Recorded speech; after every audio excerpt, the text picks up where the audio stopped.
بسم الله الرحمن الرحيم. اللهم صل على محمد وآل محمد.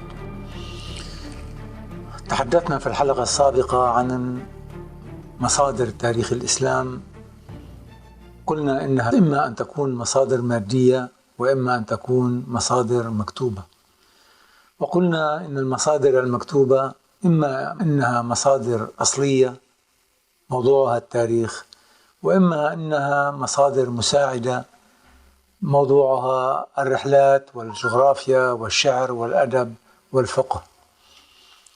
وسوف نتحدث اليوم عن باب من أبواب هذه المصادر.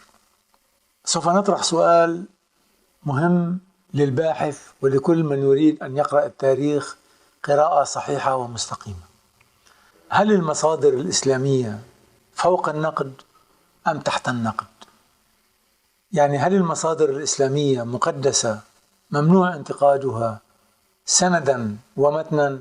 هل يمكن أن نفتح باب النقد والمراجعة للمصادر الإسلامية ونقول إن الكتاب الفلاني فيه خطأ في النقل، فيه سند ضعيف، فيه خبر مكذوب؟ هل نستطيع أن نثبت هذا؟ هذه المسألة لابد من بتها قبل الدخول في بحوث التاريخ الإسلامي. أولا، ما هي المصادر الإسلامية؟ المصادر الإسلامية تنقسم إلى 3 أقسام. القسم الأول هو القرآن الكريم. القرآن الكريم أي كتاب الله تعالى، هو كتاب مقدس، ليس كتاب تاريخ، بل هو يمكن أن يكون من المصادر المساعدة. هو كتاب وعظ وإرشاد ودعوة إلى الصلاح وإلى عبادة الله وإلى توحيد الله عز وجل وإلى مكارم الأخلاق وإلى تقوى. وهذا الكتاب هو فوق النقد لأنه كتاب الله تعالى، لا يأتيه الباطل لا من فوقه ولا من تحته ولا من يمينه ولا من يساره ولا من شماله. كتاب صانه الله عز وجل عن التحريف، حتى وإن كان في مجال الصدور قطعي الصدور، ولكنه في مجال الدلالة ظني الدلالة، فهو كتاب الله تعالى ولا يأتيه النقد وفوق النقد. ونحن نبني على النظرية الإسلامية التي قالت بها الشيعة الإمامية، وهي أن كتاب الله لم يحرف ولم يتطرق إليه التحريف، وأن الله عز وجل قال: إنا نحن نزلنا الذكر وإنا له لحافظون. نعم، وقع كلام في تاريخ الكتابة القرآنية أن الخليفة الثالث عثمان صاغه ليس كما نزل، وهو هذا الكتاب المعروف والمشهور والموضوع بين أيدينا هو مصحف عثمان. وعثمان حينما رتبه لم يرتبه على قاعدة النزول، على ترتيب النزول، بل رتبه بناء على الأكبر فالأصغر فالأصغر فالأصغر حتى انتهى إلى قصار السور. وقد سأله ابن عباس: لماذا قدمت الأنفال على براءة؟ فقال: أنا رأيت ذلك. وعلى كل حال نحن لم نعتبر، يعني قصدي نحن الشيعة الإمامية، لم نعتبر ما فعله عثمان تحريفا. والدليل على ذلك أن أمير المؤمنين علي بن أبي طالب عليه السلام أقر فعلة عثمان وتبنى مصحف عثمان. وعدم كتابة المصحف حسب ترتيب النزول يمكن أن يلحق نقصا ويمكن أن يلحق خللا أو إشكالا في تفسير القرآن. مثلا حينما تذكر البقرة ثاني سورة في القرآن الكريم بعد الحمد، وقد ذكر الله فيها الذين في قلوبهم مرض. الذين في قلوبهم مرض من هم؟ أشكلت على كثير من المفسرين لسبب بسيط، هو أنها لم تقع بعد معركة بدر، بعد السور التي نزلت في معركة بدر، لأن البقرة جعلها عثمان في أول القرآن وذكر فيها الله عز وجل الذين في قلوبهم مرض، فتوهم كثير من المفسرين أن الذين في قلوبهم مرض هم المنافقون. ويبدو من صيغة القرآن المنافقون والذين في قلوبهم مرض أنهم 2 وليسوا 1. مثلا هذا نتج عن ترتيب القرآن عن ترتيب السور ليس كما نزلت، إلا أن أمير المؤمنين علي بن أبي طالب عليه السلام وأهل البيت عليهم السلام حتى وإن رتب المصحف على خلاف ما نزلت السور لم يكتبوا مصحفا آخر ولم ينقلوا مصحفا آخر، بل أقروا المصحف الذي رتب سوره عثمان بن عفان، وأصبح هو مصحف الأمة ومصحف المسلمين. وهذا لمنع وقوع العبث واللعب بالقرآن الكريم. أما هناك مسألة أخرى، أنه هل وقع التحريف في القرآن؟ الشيعة الإمامية على أن القرآن مصون عن التحريف ولم يقع فيه تحريف، وكل ما روي من قبل الشيعة وبعض علماء الشيعة عن دعاوي في التحريف هي دعاوى ساقطة وباطلة ولا وزن لها، لا سندا ولا متنا. والدليل على ذلك أن هذا المصحف الذي بين أيدينا هو نفسه المصحف الذي كان بين يدي أهل البيت عليهم السلام.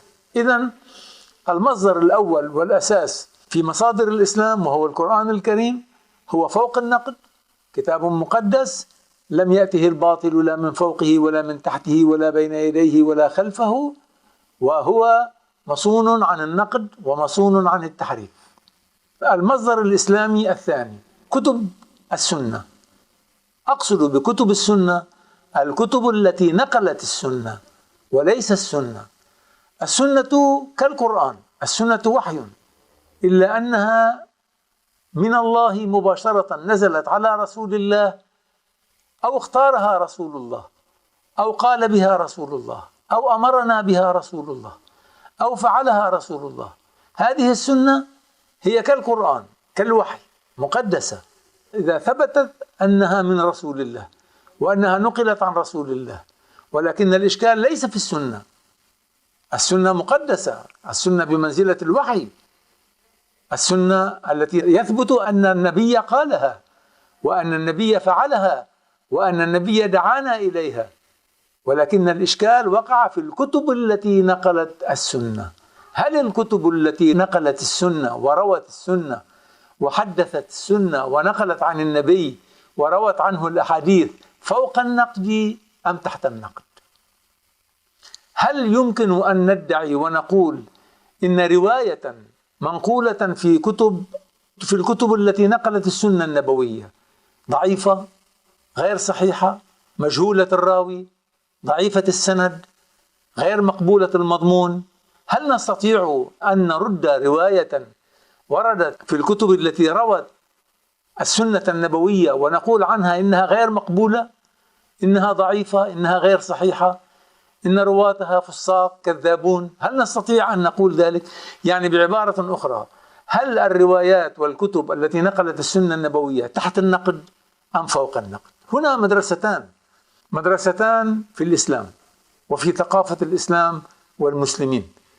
أما المدرسة الأولى فهي المدرسة التي تبنت هذه الكتب مطلقا، الكتب التي روت الأخبار عن رسول الله. المدرسة الأولى تدعي أن هذه الكتب فوق النقد، وأن كل رواتها ثقات، وأن كل رواياتها صحيحة. وهذا ما أدخل الوهن على الإسلام والمسلمين لما روي في هذه الكتب من سقطات ومن إساءات للشخصية النبوية. مثلا الرواية التي تقول إن رسول الله حينما نزل من غار حراء ظن أنه نفسه مجنونا وذهب لينتحر، هذه غير مقبولة حتى ولو وردت في كتب تعتبر من الصحاح. مثلا رواية الغرانيق، هذه رواية غير مقبولة، التي تعتبر أن رسول الله حينما كان يتلو سورة النجم ووصل إلى قوله تعالى أفرأيتم اللات والعزى قال تلك الغرانيق العلا وإن شفاعتهن لترتجى. هذه الرواية لا نقبلها ولم نقبلها، لأن فيها أن النبي حينما يقرأ القرآن يدخل على خطه الشيطان، وأن الشيطان عبث به وجعله يقول خلاف كتاب الله. هذا غير مقبول. إذن هناك كثير من الروايات، أو حديث رضاع الكبير غير مقبول، أحاديث كثيرة وردت في الكتب التي روت السنة النبوية غير مقبولة، لا سندا، مثلا سندا نحن لا نقبل الرواية التي يرويها خارجي، أو الرواية التي يرويها عمر بن سعد قاتل الإمام الحسين عليه السلام، أو الرواية التي يرويها عمران بن حطان الذي مدح عبد الرحمن بن ملجم قاتل علي بن أبي طالب عليه السلام، وقال في مدحه في مدح عبد الرحمن بن ملجم الملعون، قال فيه عمران بن حطان: يا ضربة من تقي ما أراد بها إلا ليبلغ من ذي العرش رضوانا، إني لأذكره يوما فأحسبه أوفى البرية عند الله ميزانا. هذا الذي يقول عن ضربة عبد الرحمن بن ملجم الملعون الخارجي لأمير المؤمنين علي بن أبي طالب عليه السلام، والذي وصفه رسول الله بأنه أشقى الأولين والآخرين، هذا يجعله عمران بن حطان تقيا، ضربة علي أراد بها رضوان الله عز وجل، ثم نجعل عمران بن حطان راويا من رواة السنة النبوية. كيف يمكن ذلك؟ نحن نرد هذا السند. المحقق الأميني صاحب كتاب الغدير ينقل أسماء العشرات من المحدثين والرواة الذين كانوا يحيون الليل في الصلاة وفي الذكر وقراءة القرآن، وعندما يصبح الصباح يجلسون مجالسا يكذبون فيها على الله ورسوله وينقلون الكذب. وقد اشتهرت طبقة من القصاصين سوف نتحدث عنها في الآتي من الحلقات، وهي مواضع التحريف في الكتب. إذا نحن الشيعة الإمامية وضعنا كل الكتب التي روت السيرة النبوية وسيرة أهل البيت عليهم السلام تحت النقد. لا يوجد عندنا كتاب صحيح مطلقا مقدس لا يتسرب إليه الباطل لا من فوقه ولا من تحته إلا القرآن الكريم كتاب الله تعالى. أما بقية الكتب حتى كتبنا مثل الكافي والاستبصار والتهذيب إنما هي كتب تحت النقد، فيها الصحيح وفيها السقيم، فيها الصالح وفيها الباطل، وفيها السند غير المقبول وفيها السند المقبول، وفيها المنافية للعقل وفيها المنكرات وفيها غير المنكرات. هذه كلها خاضعة للبحث والنقد والتدقيق والكلام، ولا يوجد كتاب فوق النقد. أما مثل صحيح البخاري والصحاح الستة وكتب كثيرة أخرى فدعوى أنها فوق النقد وفوق الملاحظة وأنها سندا كلها صحيحة وكل رواتها ثقات وكل أخبارها صحاح، فهو أمر غير مقبول أبدا. وهنا كان نقطة اختلاف بين المسلمين. نحن قررنا أن كل الكتب التي روت السنة النبوية هي تحت سيف النقد. القسم الثالث هو الكتب التي روت تاريخ الإسلام، الأحداث التي ألمت بالمسلمين ووقائع حوادث مجتمع المسلمين وملوك المسلمين وخلفاء المسلمين وحروب المسلمين. هذه الكتب والتي هي تدخل ضمن المصادر الأصلية لتاريخ الإسلام، مثل فتوح البلدان للبلاذري، مثل أنساب الأشراف للبلاذري، مثل الإمامة والسياسة لابن قتيبة، مثل سيرة ابن هشام، مثل سيرة ابن إسحاق، مثل المقاتل، مقتل ابن مخنف ومقتل المدائني، مثل كتاب صفين لنصر بن مزاحم، مثل كتاب الطبري، مثل كتاب الكامل في التاريخ، مثل كتاب تاريخ ابن خلدون. كلها هذه الكتب روت أحداث المسلمين، الحوادث التي ألمت بالمسلمين. هل هذه الكتب تحت النقد أم فوق النقد؟ الصحيح وهو ما اتفق عليه المسلمون أنها كلها تحت النقد، وأنها عرضة للنقد، لأنها عند بعض المسلمين لأنها لم تتناول السنة النبوية. ونحن عندنا يعني الشيعة الإمامية ليس فقط لأنها لم تتناول السيرة النبوية فهي تحت النقد، بل لأنها أصلا هي أول من تعرض ويجب أن يتعرض للنقد. وسوف أتحدث كثيرا في هذا الموضوع. هذه الكتب اتفق المسلمون بشكل عام، ولنقل بشكل أولي، على أنها تحت النقد هذه المصادر، ولكن صحيح أنها لم تصل إلى مستوى الصحاح عند بعض المسلمين، وعند البعض الآخر كالشيعة الإمامية، وإن لم تكن تصل إلى مستوى الكافي مثلا والاستبصار والتهذيب، ولكنها كانت عرضة شديدة التعرض للنقد والمساءلة.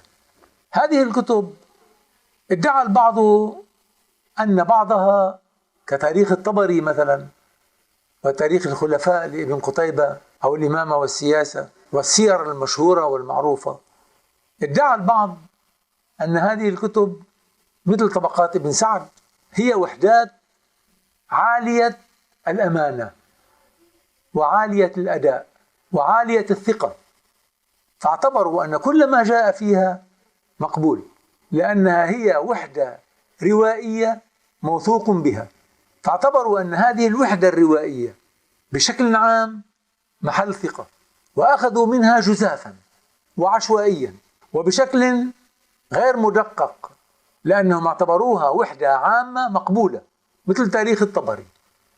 تاريخ الطبري الذي هو تاريخ الأمم والملوك يأخذ منه الباحثون والدارسون ما شاء لهم الأخذ بدون حساب وبدون تدقيق وبدون مراقبة، مع أنه هو، وهذا من الأخطاء الفادحة، مع أن الطبري نفسه قال في مقدمة كتابه إنه أخذ الروايات التي نقلها الناس ونقلها في كتابه، وهو ليس مسؤولا عن مضامينها. هو قال ذلك: أنا لست مسؤولا عن مضامين هذه الروايات.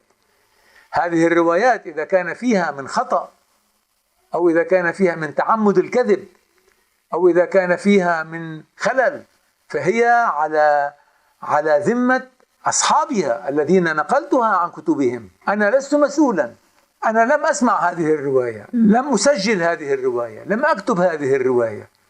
أنا هذه الرواية مثلا وجدتها عند المدائني، وجدتها عند ابن إسحاق، وجدتها عند الواقدي، هذه الرواية، فنقلتها في كتابي، أنا لست مسؤولا عنها. لاحظوا، إذن الطبري يعترف في كتابه بأنه غير مسؤول عن هذه الروايات، يعني هذه الروايات عرضة للنقد وتحت سيف النقد، ولكنك تفاجأ بأن رجلا مؤرخا كبيرا مثل ابن الأثير في كتابه الكامل في التاريخ في الأجزاء 8 الأولى حسب طبعة صادر في بيروت ينقل في 8 مجلدات كل ما ذكره الطبري بكامله بدون نقد بدون تمحيص. ثم تجد ابن خلدون ينقل كل حوادث صدر الإسلام عن الطبري على عماها، ويقول لأن الطبري هو المؤرخ الثقة. عجيب، هو نفس الطبري قال لنا هذه الروايات لا أخذها على عاتقي، فكيف تنقلها عنه وتقول هو الرجل الثقة؟